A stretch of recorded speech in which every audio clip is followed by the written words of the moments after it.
bonita historia, estará usted de acuerdo con Sí. nosotros de Chamboy, ¿verdad, compañerita? Muy hermoso. Oiga, qué bonito. Bueno, pero ahora vamos a pasar a algo que puede ser no tan bonito o a lo mejor sí.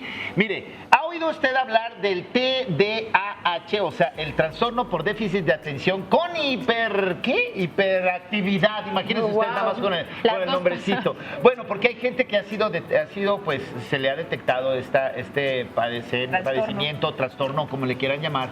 Y justamente pues Alejandro Lira, que ya lo conoce usted muy bien, nuestro neuropsicólogo, con el que vamos a platicar hoy acerca de qué es eso, cómo sí es detectado en las personas y qué hacer al respecto. Alejandro, bienvenido. Claro, buenos días. Buenos días. Gracias. Pues y eso le preguntaba precisamente a Alejandro, ¿cómo detectamos que tienes ese? Bueno, mira, el primer criterio es estabilidad. Muchas veces cuando los niños tienen problemas en la escuela o de pronto tienen problemas en casa porque son inquietos, lo primero que nos viene a la mente es que tiene TDAH, ¿no? Es hiperactivo porque anda brincoteando de un lado a otro. No necesariamente es así, a veces es un problema en el ambiente en el que se encuentra el niño, a veces solo se porta así en su casa, o a veces solo se porta así en la escuela, o solo se porta así con la abuelita, o solo se porta así en algún lugar. Un niño con TDAH no es que no se quiera controlar, es que no puede hacerlo. Entonces se va a portar así en la escuela, en casa, con la abuelita, con el tío, con la tía y en todos lados.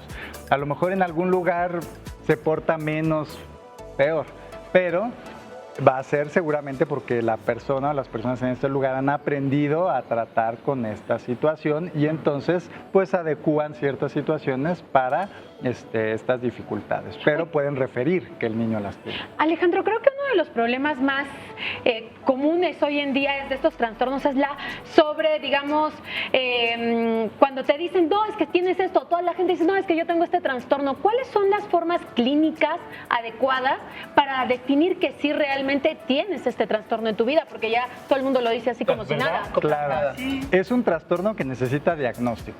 Y el diagnóstico lo va a llevar a cabo un psiquiatra o un psicólogo, un neuropsicólogo. Y esto va a conllevar una evaluación.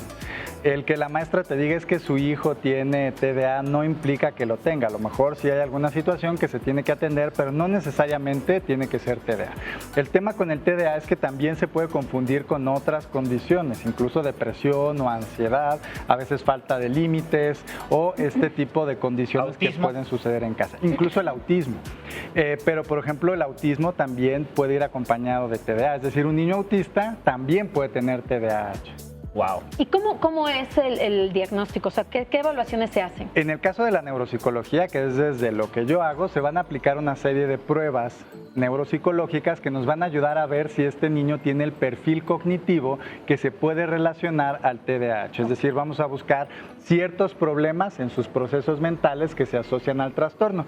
Y esta va a ser la diferencia principal, por ejemplo, con un niño que tiene a lo mejor depresión o ansiedad. Porque a lo mejor un niño con ansiedad tampoco se va a poder concentrar en la escuela. De pronto también se va a mostrar impulsivo. La ansiedad nos hace impulsivos. Pero la diferencia va a ser en que cuando aplicamos las pruebas, el niño con ansiedad no va a tener un problema de atención. Nos va a mostrar un problema de ansiedad. Y el niño con TDA sí nos va a mostrar que su problema de base es la atención. ¿O pueden ir separados? ¿Puede ser que un niño sea solamente hiperactivo o tienen que ir los dos juntos? Inatento. Bueno, TDAH significa trastorno por déficit de atención e hiperactividad. Entonces aquí vamos a ver dos componentes, atención e hiperactividad e impulsividad. Y pueden ir por separado. Vamos a tener tres tipos distintos de TDA. El primero es el hiperactivo impulsivo, que es el que usualmente conocemos porque el niño está brincoteando por todos lados. El segundo es el inatento, que este es uno de los tipos más subdiagnosticados porque es muy difícil de detectar. Este es un niño que puede estar ahí en el salón quietecito, sin decir ni hacer nada, ni portarse mal, pero su mente está en otra parte. No está en el salón de clases y esto va a conllevar dificultades pues académicas. Y el tercero es el combinado. El más común es el combinado, en hombres. En hombres, el más común es el combinado, seguido del impulsivo hiperactivo y al final el inatento. Curiosamente, por mucho tiempo se pensó que las mujeres eran menos propensas a este trastorno. Hoy en día se cree que más bien muchas mujeres están muy subdiagnosticadas porque el TDA se manifiesta de manera distinta en las mujeres que en los hombres. ¿Es más discreto o qué? Lo que pasa es que en las mujeres generalmente va a ser inatento. Entonces, ¿Por qué mandamos al niño al psicólogo desde la escuela? Porque el niño nos da problemas, porque interrumpe a la miss, porque está brincoteando, porque molesta a los compañeros, tiene esta conducta impulsiva hiperactiva. Y entonces pues vemos que hay un problema. Pero muchas veces no mandamos al niño que está ahí sentadito, que no hace nada, que no molesta a nadie, aunque le va mal. Ahí pues no me da problemas, hay que se quede. Y muchas veces este niño o niña tiene TDA, pero de tipo inatento. Oye, y haz de cuenta que esto que del TDA es genético o se va adquiriendo o de repente por alguna cuestión neuronal, no sé. Mira, es una excelente pregunta. Este es un trastorno que llamamos del neurodesarrollo y tiene que ver con la manera en la que el cerebro va creciendo y se va desarrollando y se va a gestar desde que el bebé se encuentra en el vientre de su madre. Es decir, el niño con TDA nace. Puede haber algunas condiciones durante el parto, en los primeros meses de vida, que pueden propiciar una condición. A veces hipoxias, enfermedades que pueden generar menor oxigenación en el cerebro o algún trastorno cerebral puede suceder.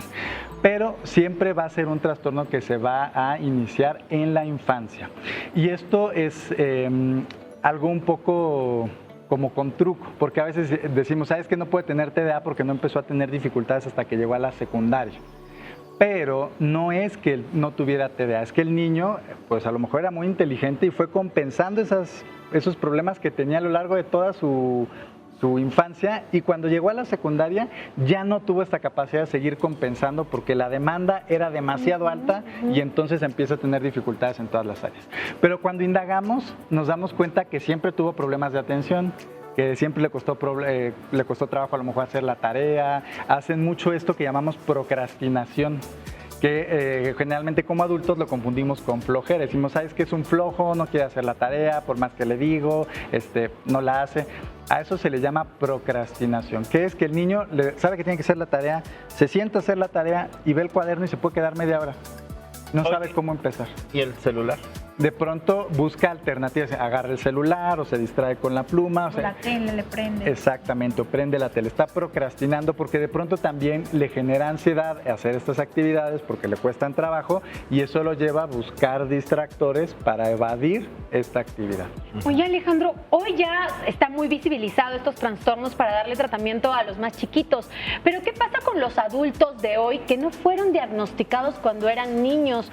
¿Qué características presenta un adulto que nunca nadie le dijo que tenía este trastorno, pero que lo tiene y debería tratarse? Claro, mira, el TDA se va a ir manifestando de diferentes formas a lo largo de la vida. Esa es una pregunta muy interesante y justo hace un momento hablaba con Jackie. Hablando de eso, que yo tengo hiperactividad y déficit de atención y digo, no es que sea mala persona que luego no puedo poner atención o soy distraída, pero tengo un problema de déficit de atención, hiperactividad. Claro, el tema es que de hace tal vez 15, 20 años fue que este problema se empezó a visibilizar en México y fue que se empezó a diagnosticar a los niños.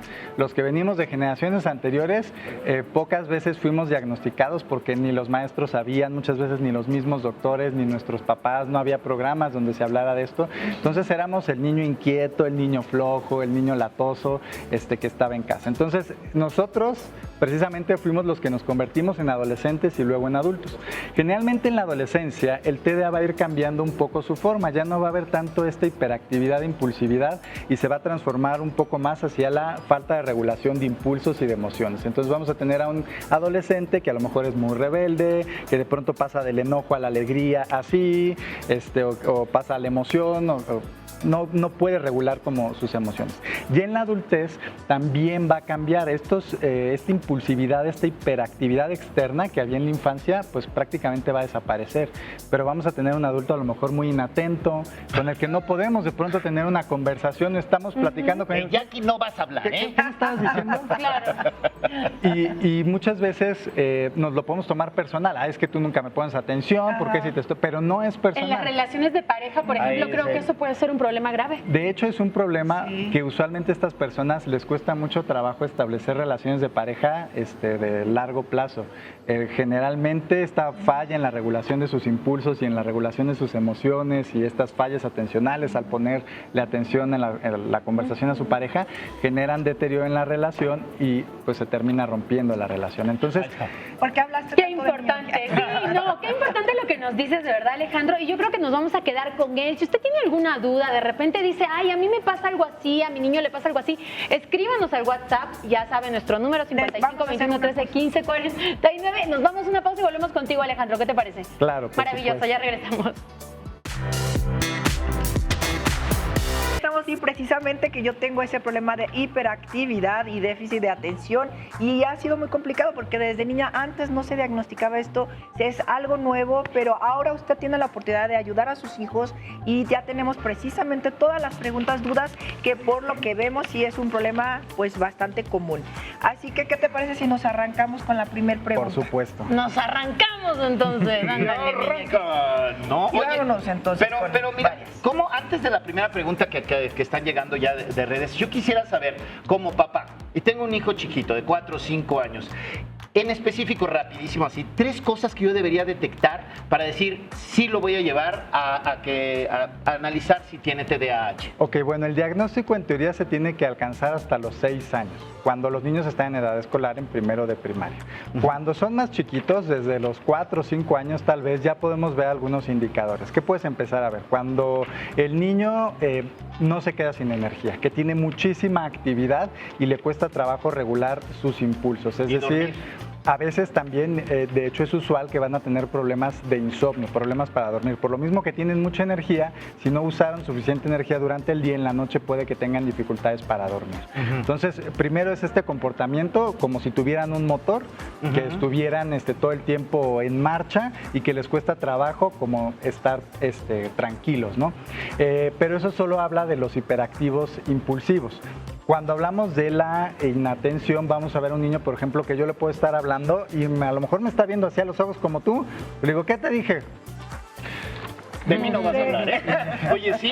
Y no sabe qué le dijiste, porque en realidad estaba en otra parte. Es cierto. O de pronto le das varias indicaciones, le dices, no sé, baja por un vaso de agua y me subes una taza y llega con una taza con agua. Pero te pedí otra cosa, ¿no? Entonces, porque su mente no puede mantener toda la información y entonces o mezcla las instrucciones o las pierde o hace lo que entendió. Entonces, estas son como algunos indicadores que podemos ir tomando en cuenta. Pero nuevamente, son muy chiquitos. Generalmente las dificultades van a ser más evidentes cuando estén en la escuela primaria. Ok, bueno, ahora sí vamos Así con las es. preguntas. Vamos, dice Andrea, hay 3 tipos de TDAH y los síntomas cambian si eres mujer y hombre desde la infancia o incluso diferencia de socialización que aún vivimos en edad temprana, dicen en el YouTube, ¿cómo lo detectamos? Bueno, tenemos los 3 subtipos, que es mixto, inatento e impulsivo. Generalmente en las niñas, no exclusivamente vamos a tener el tipo inatento. Entonces vamos a ver estas fallas en las cuales la pequeñita le cuesta trabajo poner atención o le cuesta trabajo mantener en su memoria cosas que le hemos dicho o parece que nos está viendo, pero en realidad no nos está poniendo atención, está en otra cosa. En los niños generalmente, pero no exclusivamente, vamos a ver estos problemas de conducta. El niño está brincoteando por todos lados, se quiere subir a todos lados, le cuesta trabajo regular sus impulsos. Generalmente va a ser el perfil que vamos a ver en uno y otro, pero no exclusivamente. También hay niñas que van a tener impulsividad e hiperactividad. En la adolescencia, las niñas van a mostrar más dificultades para regular sus emociones. Van a mostrar cambios de ánimo abruptos, dificultades como para estar en un estado emocional intermedio, van a estar o muy enojadas, o muy felices, o muy alegres, o muy tristes, muy, pero nunca como en un punto medio, o difícilmente en un punto medio. Y los hombres pues van a seguir mostrando un poco esta impulsividad, hiperactividad, van a estar constantemente incluso haciendo actividades que les pueden poner en riesgo. Violencia, bullying.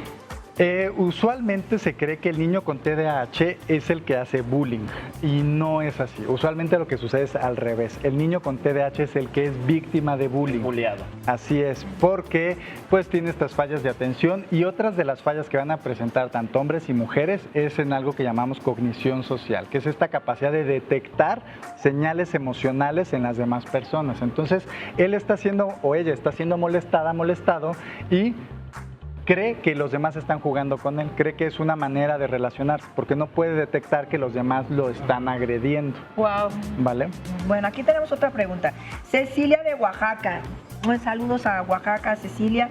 ¿El TDAH también aparece desde la infancia o también se puede desarrollar en la adultez? No, el TDAH aparece desde la infancia. Puede que no lo detectemos hasta la adultez. Y nuevamente podemos hablar que a veces lo que sucede es que las dificultades no son lo suficientemente graves como para que el niño tenga problemas a lo mejor en la escuela o en casa. Pero cuando indagamos en la historia clínica nos damos cuenta que siempre tuvo problemas de atención, siempre tuvo problemas de impulsividad o hiperactividad, pero se desataron a lo mejor en la secundaria, cuando la demanda era tan grande que él ya no pudo compensar estas habilidades. O a lo mejor a veces pasa que tenía a su amiguito Juanito y su amiguito Juanito era el que le decía, ay, ponte a anotar, escribe, haz la tarea. Era como su apoyo. Entonces pues. de pronto ya no tiene a Juanito y pues todas estas dificultades se hacen evidentes. Ok. De Puebla nos escribe Paco y dice, ¿es verdad que el TDAH afecta solo la atención o también afecta a las emociones? También afecta a las emociones. Generalmente vamos a ver estas dificultades para regular emociones. Y los que hemos visto a niños con TDA, vemos que de pronto el niño con TDA puede explotar en ira y en rabia. Y le va a costar trabajo como regular esa emoción. O de pronto puede ponerse súper triste y parece que está deprimido y se pone a llorar y hace una rabieta. Entonces sí también va a afectar todos estos procesos relacionados con la regulación de mi propia conducta y de mis emociones. ¡Uy, qué importante! Bueno, dice, buenos días, soy Nacho de Baja California. ¿Me podrían decir qué señales tempranas en niños podrían alertar a los padres sobre un posible TDAH? Muchas felicidades por su programa y por temas tan interesantes. Muchas gracias a ti, Paco. Bueno, ya habíamos hablado un poco de esto. También vamos a sumarle un poco cuando los niños tienen dificultades para seguir reglas y límites que les cuesten trabajo en todos lados, a pesar de que sean claros y precisos, que de pronto les cuesta también trabajo regular sus emociones, controlar sus impulsos, son señales tempranas de que el chico tiene TDA. Pero hablamos de que esto se va a presentar en todos lados. Si solo se presenta en su casa, pero en la escuela se porta bien, no es un problema de TDA, es un problema que hay en casa. Digamos. Exactamente, conductual. Si solo se presenta en la escuela, también puede ser un problema que solo pasa en la escuela, porque en casa el niño se puede regular bien. Aquí tenemos a Mónica que nos dice, ¿cómo puedo saber si mi hijo tiene TDAH y no confundirlo con otra condición? Es bien simple. Si tú sospechas que tu hijo puede tener TDAH o alguna otra condición, tienes que llevarlo a un neuropsicólogo o a un psicólogo para que le hagan un diagnóstico. Lo ideal es llevarlo primero a un psicólogo o a un neuropsicólogo, porque puede ser alguna situación que no se atienda con un medicamento como lo haría un psiquiatra. Entonces, si vas primero con el psiquiatra, a lo mejor el psiquiatra te dice, no, esto no es mío, ve con el psicólogo. Si vas con el psicólogo, te va a ofrecer un tratamiento y si necesitas también ir con el psiquiatra, te va a avisar que también tienes que ir con el psiquiatra. Lo ideal en el TDA es atenderlo tanto en terapia como con el medicamento. Ok. Mira, Carlos de aquí de la Ciudad de México pregunta que si el TDA se puede curar o solamente se controla y se vive con eso. Bueno, los trastornos no se curan. Vas a vivir toda tu vida con el trastorno. Es un hecho. Sin embargo, si tienes un tratamiento adecuado, vas a poder desarrollar estrategias que te van a permitir tener una vida exitosa y normal, en esencia, ¿vale? Pero sí tomando en cuenta que vas a tener que hacer ciertas cosas para pues recordar, por ejemplo, tus compromisos o para mantener la organización en tu trabajo. Ok. Leslie. A ver, mira, justo hay dos que ya nos piden que hablemos de los 3 tipos, que ya los hablaste extensamente, así que vamos a pasar a la siguiente que dice, también hay diferentes síntomas en niños y niñas por la socialización tan diferente que tienen. Esto suele llevar a diagnósticos errados de no conocer los síntomas tan diferentes. ¿Cómo los distinguimos? Sí, un poco nuevamente hablamos. Las niñas van a tener un perfil generalmente más inatento y con dificultades en la regulación emocional. A lo largo de la infancia, en la adolescencia y en la adultez generalmente va a ser así. El tema con el TDA en las mujeres, de hecho hace un momento también lo comentábamos con Jackie, generalmente llegan a diagnósticos erróneos y muchas veces se les diagnostica como ansiedad, depresión, maníaco-depresivas, bipolar u otros trastornos mentales y van pues tomando diferentes medicamentos que no funcionan, porque en sí el problema pues no es ese, el problema son fallas de atención o fallas en esta regulación emocional que se van a regular a través del medicamento del TDA, no de estos otros medicamentos que hacen otras cosas. Y es muy peligroso porque, por ejemplo, a mí me ponían a hacer miles de actividades durante todo el día y además me diagnosticaron maníaco-depresiva y me dieron miles de medicamentos y pues me estaba afectando ya bastante. A lo mejor ahí había significa pues un diagnóstico erróneo. Ajá. Y además esto es muy común con los chicos con TDA, que los papás los meten a muchas actividades físicas, culturales, artísticas, pensando en que pues saquen toda esa energía que tienen, pero el cuerpo va aprendiendo a compensar. Entonces al principio a lo mejor te cansas, pero conforme te vas acostumbrando, el chico va a poder seguir y seguir y seguir. Entonces no es lo ideal. ¿Cómo se atiende? A través de un manejo conductual en casa de límites y reglas. Así que Alex. siempre ir con un especialista. Siempre. Exacto, Correcto. aquí tienes toda la razón. Alex, muchísimas gracias, de verdad. Para más dudas, si usted aún está pensando en toda esta situación porque la vive o porque un familiar de usted cree que la padece, consulte a los especialistas como mi querido Alex Lira. Vámonos a una pequeña pausita, familia linda, pero no se mueva, continuamos aquí en Una Mañana Estelar.